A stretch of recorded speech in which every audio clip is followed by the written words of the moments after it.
کامران مرتضیٰ صاحب کی خبر ہے، ان کے پاس اس کی مصدقہ جو ہے وہ معلومات ہوں گی کہ وہ ان کے پاس کوئی ریکارڈنگ یا کسی اور کے پاس ریکارڈنگ موجود ہے یا نہیں، لیکن میں اس کو خوشائند سمجھتا ہوں۔ اگر اس طرح ہوا ہے، میاں نواز شریف صاحب ایک بہت بڑی شخصیت ہیں، ایک بڑی سیاسی جماعت کے سربراہ ہیں، وہ 3 مرتبہ پاکستان کے وزیر اعظم رہے ہیں، اگر پارلیمنٹ میں ایک ایسا مسئلہ درپیش ہوا کہ جس کا حل میاں نواز شریف صاحب کے ہاتھ سے ہوا ہے، وہ مسئلہ ان کے ہاتھوں حل ہوا ہے، تو اس پر تو ان کے جماعت کے لوگوں کو بھی ان کی ستائش کرنی چاہیے، اور ہم اگر اپوزیشن کے لوگ ہیں تو ہمیں بھی اس کی ستائش کرنی چاہیے کہ انہوں نے بڑے پن کا مظاہرہ کیا ہے۔ لیکن مجھے یہاں پر ایک سوال پیدا ہوتا ہے،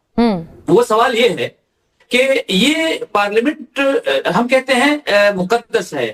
اس کی ایک عزت ہے، کیا ہم اپنے سیاستدان اپنے ہاتھوں سے اس پارلیمنٹ کی تقدیس کو خراب نہیں کر رہے کہ ایک اپوزیشن لیڈر کا اتنا بڑا عہدہ، وہ پارلیمنٹ میں اس کی جو حیثیت ہے، اس حیثیت کے مطابق اس کا کب کا نوٹیفیکیشن ہو جانا چاہیے تھا، اور اس کے بارے میں ایسی تعویلات کہ جی وہ ویریفیکیشن کا جو ہے مرحلہ تھا، پھر اس میں آزاد اراکین تھے، پھر آزاد اراکین سے ویریفیکیشن کرنی تھی، پھر پی ٹی آئی کے لوگ، دیکھیں جمعیت علماء اسلام تو پارلیمانی گروپ ہے نا، جمعیت علماء اسلام تو پارلیمانی پارٹی ہے نا، اس کی تو ایک حیثیت ہے نا، تو ہم نے تو محمود خان اچکزئی کی کو باقاعدہ لکھ کر دیا ہوا تھا، سائن کر کے دیے ہوئے تھے، تو چلیں آپ پی ٹی آئی کے لوگوں کو تسلیم نہ کریں، آپ آزاد لوگوں کو ایک پارلیمانی پارٹی تسلیم نہ کریں، لیکن جمعیت علماء اسلام تو ایک پارلیمانی جماعت ہے اور وہ اپوزیشن کی جماعت ہے، اور انہوں نے سب سے پہلے محمود خان اچکزئی صاحب کے حوالے سے لکھ کر دیا تھا کہ ہم ان کو قائد حزب اختلاف کے لیے باقاعدہ نامزد کرتے ہیں، مولانا فضل الرحمان صاحب کے اس پر دستخط ہیں، تو آپ مجھے بتائیے کہ پارلیمنٹ کے اس تقدس کو ہم نے اتنے مہینوں تک اپنے پاؤں تلے کیوں روندا ہے کہ اس اتنی بڑی سیٹ کو جو ہے وہ ہم نے اس بنیاد پر روکے رکھا کہ جی ویریفیکیشن کر رہے تھے نا، وہ کیونکہ کہہ رہے تھے دوسرے جو لوگ ہیں، کئی لوگوں نے آ کر شاید ہو سکتا ہے فردن کہا ہو، انڈیویجول کہا ہو جا کر یہ اسپیکر صاحب کو کہ ہم نہیں چاہتے محمود اچکزئی بنے، ہمیں بنا دیں۔ میں اسی طرف آ رہا تھا، میں اسی طرف آ رہا ہوں منى، دیکھیں اگر اس طرح کی کوئی چیز ہوتی تو آپ دیکھیں کہ اس وقت محمود خان اچکزئی صاحب کے مد مقابل یا آزاد لوگوں میں سے یا پاکستان تحریک انصاف کے لوگوں میں سے کوئی ایک بندہ تو سامنے آتا، یا جمعیت علماء اسلام میں سے کوئی ایک بندہ تو سامنے آتا۔ تو سر ہو سکتا ہے انجینئر صاحب اس لیے سامنے نہ آیا ہو کیونکہ اگر سامنے آتے تو ظاہر ہے ان کو پھر بڑی تنقید کا سامنا ہوتا نا، کہ آپ پارٹی پالیسی سے انحراف کر رہے ہیں، آپ خان صاحب سے انحراف کر رہے ہیں، آپ خود اپنے لیے ایمبیشنز رکھ رہے ہیں۔ یہ سوال تو مولانا بذات خود ان کی طرف متوجہ ہوتا ہے کہ اگر ایک بندہ سامنے نہیں آ رہا، اگر ایک چیز ریٹن میں نہیں آ رہی، اگر آپ اور پھر آپ دیکھیں آپ خود سے آپ نے ایک بات، اب ہمیں آپ صحافی لوگ ہیں، ہم سیاسی لوگ ہیں، سیاسی کارکن ہیں، آپ اور ہمارے سامنے تو کوئی چیز بلیک اینڈ وائٹ میں آئے گی تو ہم اس پر بات کریں گے۔ اسپیکر صاحب جیسے اتنا بڑا عہدہ ہے، انہوں نے بلیک اینڈ وائٹ کے بغیر کس طرح اس چیز کو اتنا ڈیلے کیا، مؤخر کیا، اور میں ایک بات اور بھی اس میں ایڈ کرتا اور یہ بغض معاویہ بھی تو انہوں نے کہا ہے نا ابھی ساتھ ساتھ، یہ آپ کو لگتا ہے کہ یہ کوئی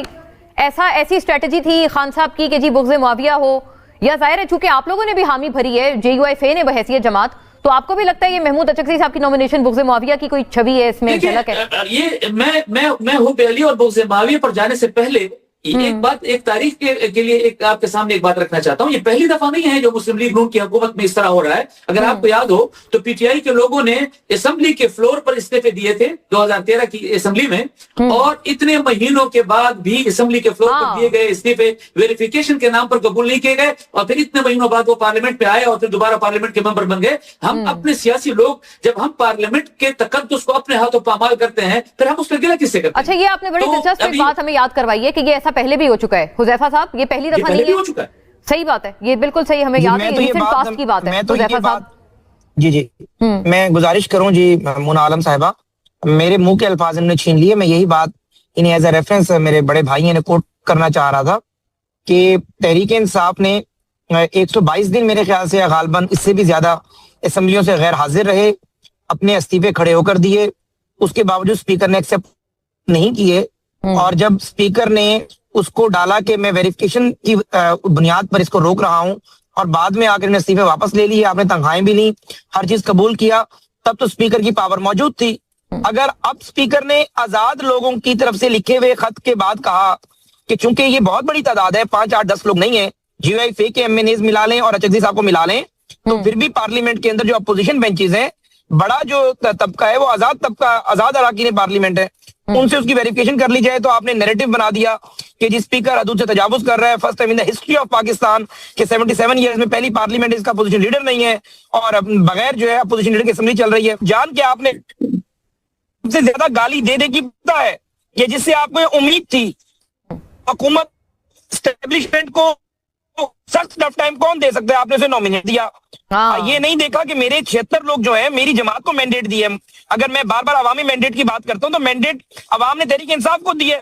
تو پارلیمنٹ میں آپ جا کر اپوزیشن کریں. آپ نے نامینیٹ کر دیا اچکزئی کو. اگر اچکزئی کو مینڈیٹ ملنا ہوتا تو اچکزئی صاحب کے اپنے 100 MNAs ہوتے. ہم نے پھر بھی اس پہ اعتراض نہیں کیا. لیکن دیکھیں آپ جس نیت سے جو کام کر رہے ہیں وہ نیت سامنے رکھی جاتی ہے. تو اصل بات یہی تو نہیں ہے حذیفہ صاحب کہ وہ چونکہ بہت بڑے کرٹک ہیں اسٹیبلشمنٹ کے اور سسٹم کے، محمود اچکزئی، تو